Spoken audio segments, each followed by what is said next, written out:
AIUDF আৰু কংগ্ৰেছৰ বৃহৎ দল ত্যাগৰ জোৱাৰ নিৰ্বাচনৰ আগমুহূৰ্তত ৰূপহীহাট সমষ্টিত তাজনুৰ হুছেইন ভাৰতীয় জনতা পাৰ্টিত অহাৰ পিছত কান্দলিমাৰী পৰমাই ভেটি গাঁও পঞ্চায়ত AIUDF আৰু কংগ্ৰেছৰ খহনি আৰম্ভ।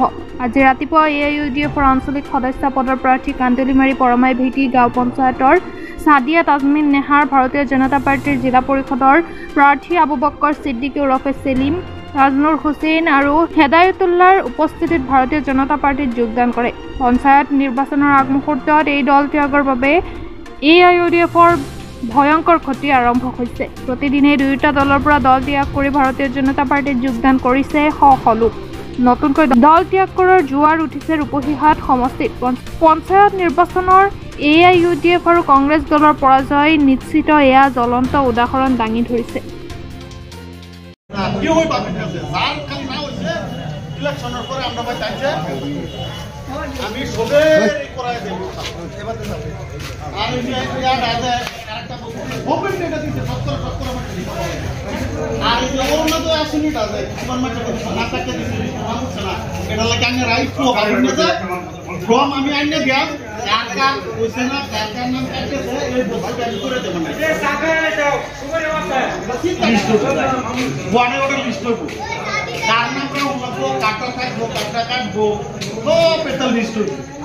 ইনশাল্লাহ আমি 6 নম্বর সবের লোককে চেষ্টা করো আমরা কল লাগিয়া আপনারা সবে কত জন্য যে সবেরই নাম কখন বুদাই যে বুঝিয়ে করা মন পারতো না মন ডাউনলোড হতো না ভোট কন্ডাক্ট লাগাই দিচ্ছে ইলেকশনের লাগিয়া বুদাই বাইরে বসে টাকা না কেউ ধন্যবাদ তাজনুর হোসেন বন্ধ আপনারা খালি ইলেকশনটা যাবার দিন আমার ক্যান্ডিডেট জিতক আর না জিতক রাইজার ওদা দিছি আমি কাম করে দেব জিও টাকার উপরে দেব অরুণোদয় ভ্রম আমি স্পিচারে রাইজার লাগে আনবা অন্য ওয়ার্ড ফাপ না ফাপ আমরা 6 নম্বর লাগে অরুণোদয় 50 টাকা কয়টা দিছে আমি আর 300 প্রমাণ পাবো মানে চিন্তা করুন না সবাই লাগে আনবা সবে এই মানুষটার লাগে একটা হাততালি দেন।